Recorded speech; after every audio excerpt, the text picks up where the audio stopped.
A wife arrested, accused of poisoning her husband with the eyedrop. The eyedrop. Bottle could be a murder weapon. Absolutely. In a wealthy neighborhood near Lake Wylie, South Carolina, a shocking event unfolded. Lana Clayton discovered her husband's lifeless body at the foot of their staircase. When medical experts concluded he died from heart problems, Lana quickly agreed and arranged for his cremation. However, some relatives weren't convinced by this explanation. On a busy summer afternoon in 2018, a motorcyclist named James was riding through the area when he noticed a distressed woman signaling for help. She explained that her spouse had fallen down the stairs and asked him to contact emergency services. While James was on the phone, the woman rushed to a nearby house. The neighbor, Terry, answered his door to find Lana Clayton, who told him about her husband's accident. The situation took a dark turn when Terry and Lana hurried back to the Clayton residence. Oddly, Lana chose to wait outside while Terry entered the house. James, still on the line with emergency services, found this behavior suspicious. Inside, Terry discovered Steve Clayton's motionless body at the base of the staircase. Despite his efforts, he couldn't detect a pulse. Steve Clayton was gone. The couple's history was as intriguing as it was tragic. Steve and Lana's romance began in the digital world in 2010, blossoming into marriage after 3 years. For Lana, this was her second walk down the aisle. Steve, on the other hand, had a long history of failed marriages, so many that his family had lost count, estimating it to be his 6th or 7th. Those close to him described Steve as a man quick to fall in love, but whose relationships rarely stood the test of time. Steve's life story was one of ambition and success. Hailing from Fort Lauderdale, Florida, he put himself through college, juggling construction work with his accounting studies at Florida State University. After working as a CPA, Steve's entrepreneurial spirit led him to establish a thriving physical therapy business in the 1980s. His venture was so successful that it allowed him to retire at the remarkably young age of 40. Lana's background contrasted sharply with Steve's. Originally from Oklahoma, she worked as a nurse at Charlotte's VA hospital. Unlike Steve's multiple marriages, this was only Lana's second. She had children from her previous relationship, but she and Steve never had kids together. In fact, Steve had never fathered any children. After their wedding, the couple settled into a luxurious lakefront property in South Carolina, valued at around $1 million.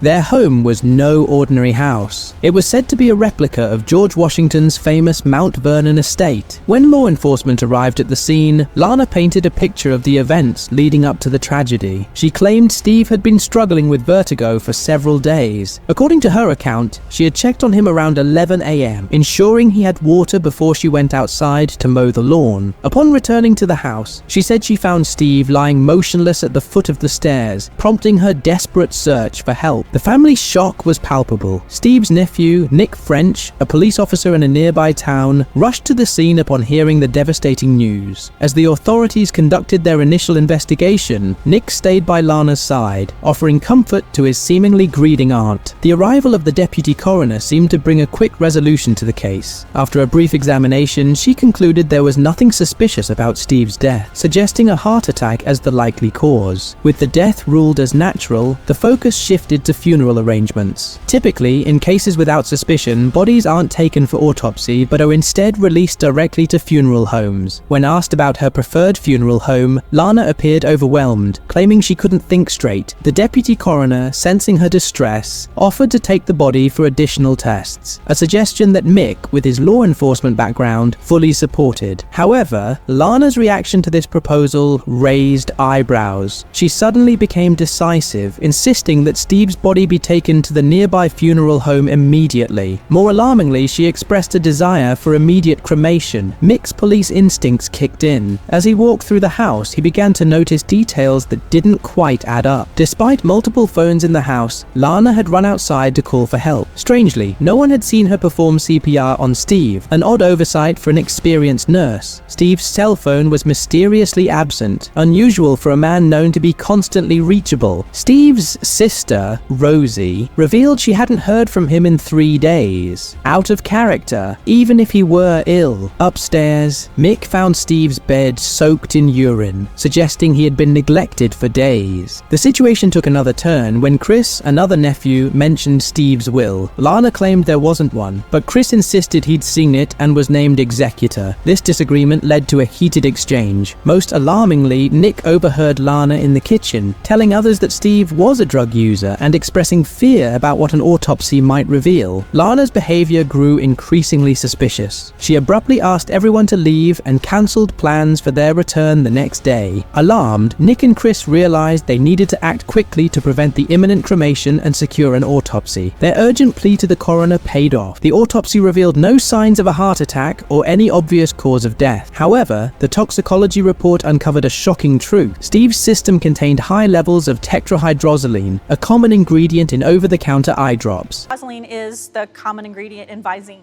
The eye drop. The eye drop. While it is safe for normal use, tetrahydrozoline can be lethal if ingested. Known in criminal circles as THZ, it's sometimes used to incapacitate victims due to its drowsiness-inducing effects when consumed. Its colorless, odorless, and tasteless nature makes it a perfect tool for foul play. The investigation took a darker turn as the full effects of tetrahydrozoline came to light. Ingesting larger amounts can cause severe illness and, in extreme cases, death. When confronted, Lana's explanation was bizarre.